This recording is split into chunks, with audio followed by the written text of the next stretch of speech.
9 जून को पीएम मोदी ने लगातार तीसरी बार भारत के प्रधानमंत्री पद की शपथ ली। इस बार मोदी सरकार 3.0 की कैबिनेट में पीएम मोदी समेत 72 सदस्य हैं। इस बार मोदी मंत्रिमंडल में बर्थ के प्रबल दावेदार माने जा रहे कुछ नेता कैबिनेट से बाहर हैं, तो कुछ चेहरे चुनावी बाजी हारकर भी मंत्री पद तक पहुंचने में सफल रहे हैं। इस बार के मंत्रिपरिषद में दूसरे दलों से पार्टी में आए नेताओं को भी तरजीह दी गई है। रवनीत सिंह बिट्टू से लेकर कीर्तिवर्धन सिंह और रविभूषण चौधरी तक। आइए जानते हैं मोदी सरकार 3.0 के ऐसे मंत्री जो दूसरे दलों से बीजेपी में आए हैं। इस लिस्ट में सबसे ज्यादा चर्चा में बना हुआ नाम है रवनीत सिंह बिट्टू का। रवनीत सिंह बिट्टू पंजाब की लुधियाना सीट से 2 बार कांग्रेस के टिकट पर सांसद रह चुके हैं।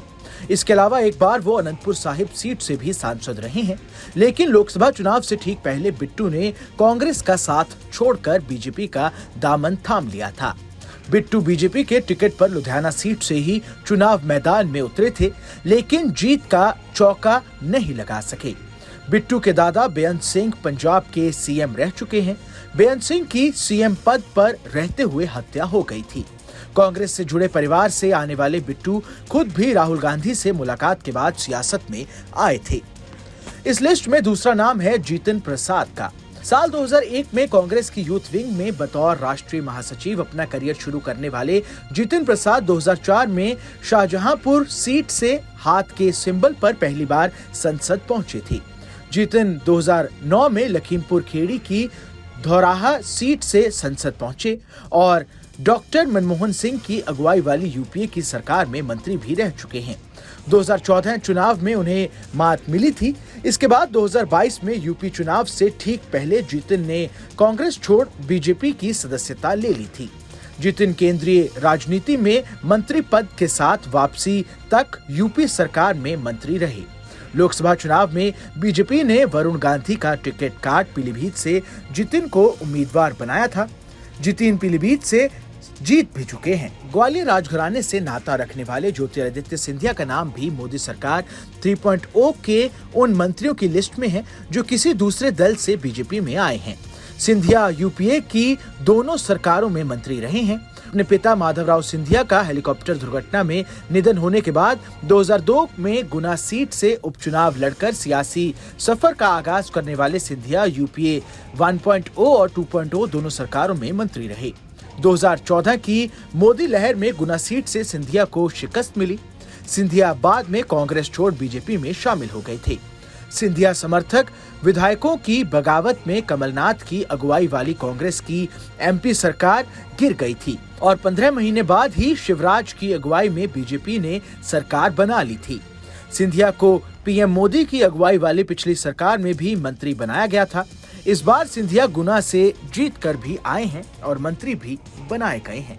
वहीं इस लिस्ट में राव इंद्रजीत सिंह का नाम भी शामिल है।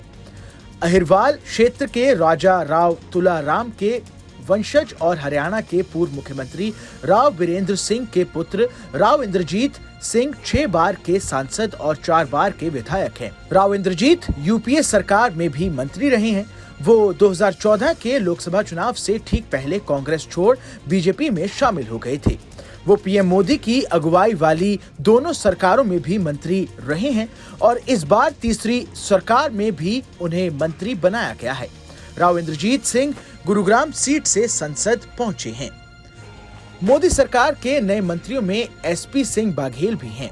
आगरा से सांसद निर्वाचित हुए बाघेल पीएम मोदी की अगुवाई वाली पिछली सरकार में भी मंत्री थे, लेकिन एसपी सिंह बाघेल की गिनती कभी मुलायम सिंह यादव के करीबियों में होती थी। बीजेपी ने 2014 चुनाव में बाघेल को फिरोजाबाद सीट से उम्मीदवार बनाया था, लेकिन वो हार गए थे। 2019 में वो आगरा सीट से चुनाव जीतकर संसद पहुंचे थे। गोंडा के सांसद कीर्तिवर्धन सिंह ने अपने सियासी सफर का आगाज 1998 में सपा के टिकट पर लोकसभा चुनाव लड़कर किया था, लेकिन इस बार मोदी सरकार 3.0 में उन्हें मंत्री का पद मिला है।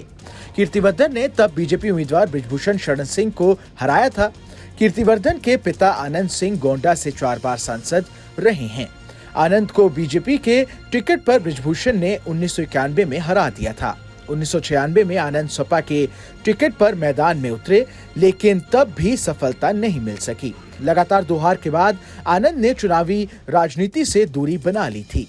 आनंद की सीट से कीर्तिवर्धन सिंह सपा के टिकट पर उतरे और जीते। 2014 के लोकसभा चुनाव से ठीक पहले कीर्तिवर्धन बीजेपी में शामिल हो गए थे। 2014 और 2019 के बाद 2024 में भी कीर्तिवर्धन गोंदा सीट से संसद पहुंचे हैं। वहीं बिहार की मुजफ्फरपुर सीट से चुनाव जीतकर संसद पहुंचे राजभूषण चौधरी भी मोदी मंत्रिमंडल में जगह बनाने में सफल रहे हैं। पेशे से चिकित्सक राजभूषण 2019 के चुनाव में मुकेश साहनी की अगुवाई वाली विकासशील इंसान पार्टी के उम्मीदवार थे। तब उन्हें बीजेपी के अजय निषाद ने हरा दिया था। इस बार राजभूषण बीजेपी और अजय निषाद कांग्रेस के टिकट पर मैदान में थे और बाजी बीजेपी उम्मीदवार के हाथ आई। इस खबर में बस इतना ही। ये खबर आपको कैसी लगी हमें कमेंट कर जरूर बताएं। देश दुनिया की तमाम बड़ी खबरों के लिए देखते रहें न्यूज़ नेशन का डिजिटल प्लेटफॉर्म।